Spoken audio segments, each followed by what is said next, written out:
Hi everyone, welcome to all of you. आज के इस वीडियो में हम फोटोसिंथेसिस के एमसीक्यू डिस्कस करेंगे। स्टार्ट करते हैं। पहला question, which is the primary pigment responsible for capturing light energy in photosynthesis. ठीक है, प्राइमरी पिगमेंट कौन है जो कि फोटोसिंथेसिस में लाइट एनर्जी को कैप्चर करता है? तो राइट आंसर है इसका ए, chlorophyll A. Chlorophyll B, carotenoid, phycobilins, ये भी पिगमेंट्स है, ये भी लाइट को कैप्चर करते हैं, लेकिन प्राइमरी पिगमेंट कौन सा है? क्लोरोफिल ए है। ठीक। फोटोसिंथेसिस का जो प्रोसेस है वो दो स्टेप में होता है। इसमें एक होता है लाइट रिएक्शन, एक होता है डार्क रिएक्शन। तो जो लाइट रिएक्शन होता है उसमें एटीपी का सिंथेसिस होता है, और एटीपी का जो सिंथेसिस होता है वो इन्हीं system PS, photo system first और फोटो सिस्टम सेकेंड के हेल्प से होता है।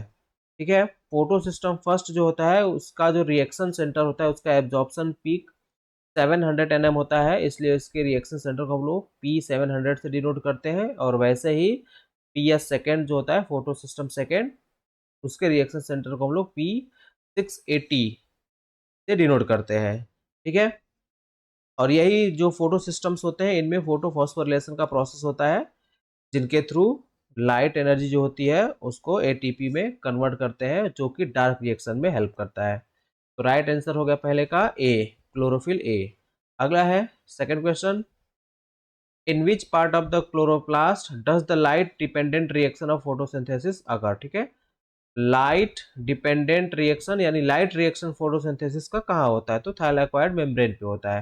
ठीक है, क्लोरोप्लास्ट के थैलाकोइड मेम्ब्रेन पर होता है लाइट रिएक्शन फोटोसिंथेसिस का, और जो डार्क रिएक्शन होता है वो स्ट्रोमा में होता है। तो क्वेश्चन नंबर सेकंड का राइट आंसर हो गया ए। अगला है third question, what is the main function of light independent reaction, Calvin cycle या डार्क रिएक्शन इन फोटोसिंथेसिस?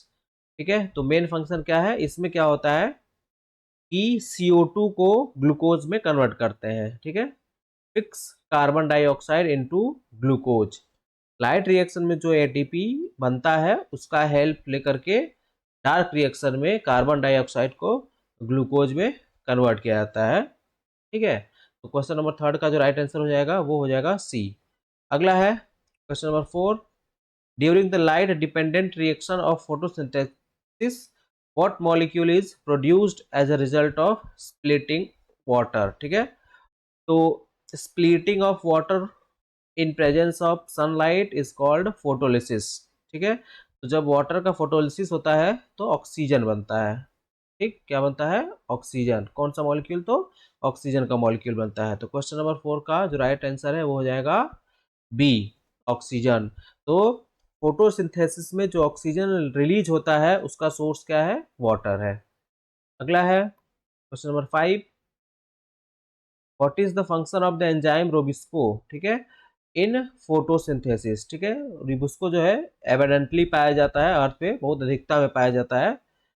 तो इसका काम क्या होता है? तो इसका काम होता है फिक्स कार्बन डाइऑक्साइड। ये कार्बन डाइऑक्साइड को क्या करता है? फिक्स करता है। रोबिस्को एंजाइम जो होता है उसमें दो प्रॉपर्टी होती है, कार्बोक्सिलेशन की प्रॉपर्टी होती है और ऑक्सीजनेशन की भी प्रॉपर्टी होती है ना।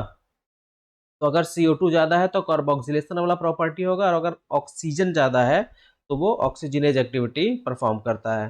ठीक, तो what is the function of enzyme rubisco? तो यहाँ पे क्या हो जाएगा? फिक्स CO2, ऑक्सीजन को फिक्स करता है। अगला है question number six, what is the role of NADPH in photosynthesis. ठीक है, NADPH जो है इसका फोटोसिंथेसिस में क्या रोल है ना।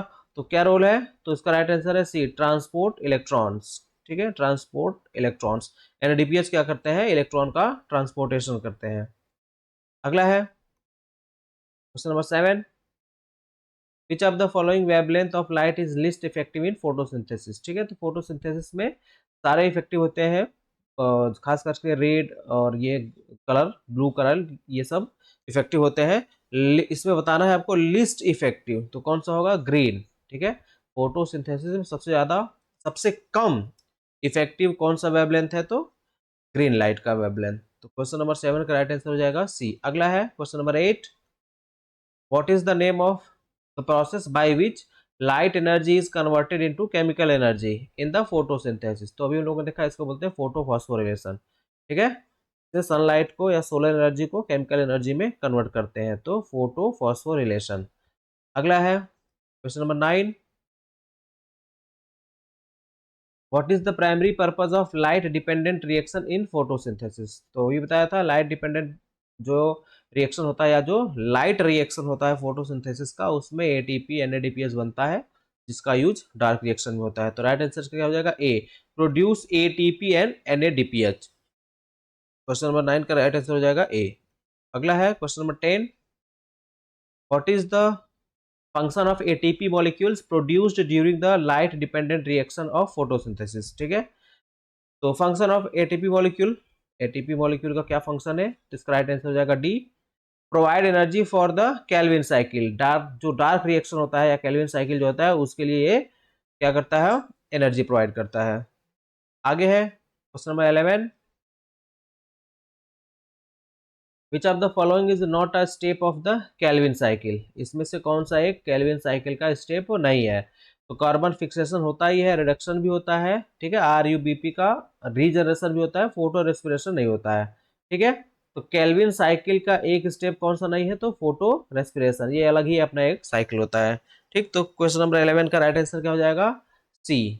अगला है question number 12, which of the following is a byproduct of light dependent reaction in photosynthesis। ठीक है, तो लाइट रिएक्शन जो होता है फोटोसिंथेसिस में, उसका बाई प्रोडक्ट क्या है, तो ऑक्सीजन। वाटर के स्प्लिटिंग से जो ऑक्सीजन निकलता है, वो फोटोसिंथेसिस में क्या है, बाई प्रोडक्ट है। ठीक, तो क्वेश्चन नंबर 12 का राइट आंसर हो जाएगा डी। अगला है question number 3, which of the following is not a factor that affect the rate of photosynthesis. इसमें से कौन सा एक फैक्टर है जो कि फोटोसिंथेसिस के रेट को अफेक्ट नहीं करता है, तो कौन सा हो जाएगा, नाइट्रोजन कॉन्सेंट्रेशन। राइट आंसर क्या हो जाएगा 13 का D. Light intensity, carbon dioxide का कॉन्सेंट्रेशन और टेम्परेचर, ये अफेक्ट करेगा फोटोसिंथेसिस के रेट को, लेकिन नाइट्रोजन का कॉन्सेंट्रेशन ये अफेक्ट नहीं करेगा। अगला है question number 14, what is the role of ATP synthase in photosynthesis. ठीक है, what is the role of ATP synthase in photosynthesis, नाम ही है, एंजाइम है ये एटीपी सिंथेज। तो ये क्या करेगा, एटीपी का सिंथेसिस करेगा, प्रोड्यूस एटीपी। तो क्वेश्चन नंबर 14 का राइट आंसर क्या हो जाएगा, सी, प्रोड्यूस एटीपी। अगला है question number 15, which of the following molecule is reduced during Calvin cycle. ठीक है, कैल्विन साइकिल जब होता है, तो इसमें से कौन सा मॉलिक्यूल रिड्यूस होता है। ठीक है, तो किसका रिडक्शन होता है, तो CO2 का। ठीक है, तो क्वेश्चन नंबर 15 का राइट आंसर क्या हो जाएगा, ए। अगला है question number 16,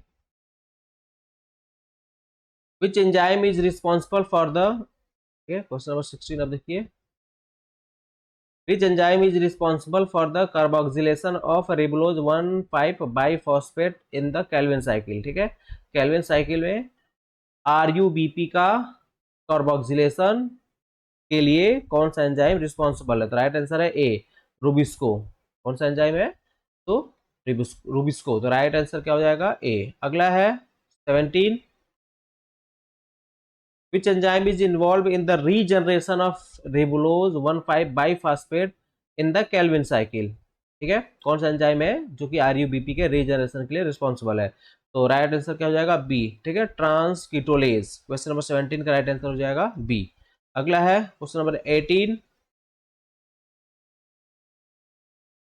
in C4 plants which enzyme initially fixes CO2 into 4 carbon compound. C4 plant में, ठीक है, हम लोग फोटोसिंथेसिस में देखते हैं C3 प्लांट होता है, C4 प्लांट, ठीक है, कैम प्लांट भी होते हैं अलग अलग टाइप के, तो सब में अलग अलग टाइप के एंजाइम्स होते हैं CO2 को फिक्स करने के लिए। तो देखते हैं C4 प्लांट में which enzyme initially fixes CO2 into 4 carbon compound. इसका राइट आंसर क्या है, PEP कार्बोक्सिलेज। ठीक है, फॉस्फोइनोल पायरुवेट कार्बोक्सिलेज, ये एंजाइम है, ये क्या करता है, C4 प्लांट में CO2 को फिक्स करता है। क्वेश्चन नंबर 18 का राइट आंसर हो जाएगा बी। अगला है question number 19, which enzyme converts three phosphoglycerate into glyceraldehyde three phosphate in the Calvin cycle. Which enzyme converts three phosphoglycerate into glyceraldehyde three phosphate in Calvin cycle. इसका राइट आंसर है C, 19 का right answer है सी। ठीक है, ग्लिसरल्डिहाइड 3-फॉस्फेट डिहाइड्रोजिनेज। अगला है 20,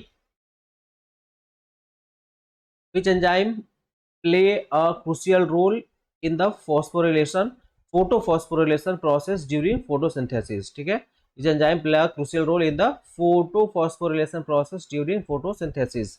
ठीक है, तो फोटोफॉस्फोरिलेशन में क्या होता है, एटीपी का सिंथेसिस होता है, तो कौन सा एंजाइम हेल्प करेगा उसमें, एटीपी सिंथेस। ठीक, तो क्वेश्चन नंबर 20 का राइट आंसर क्या हो जाएगा, 20, एटीपी सिंथेस। अगला है question number 21, which enzyme is essential for converting ribulose 5 phosphate to ribulose 1,5 biphosphate in the Calvin cycle. इसका राइट आंसर आप बताइए कमेंट बॉक्स में। ठीक है, आज के लिए इतना रहने देते हैं, फिर इसके बाद कुछ और क्वेश्चन लेके हम लोग एक और वीडियो बनाएंगे। ठीक है, तब तक इसको आप सॉल्व करिए। Thank you.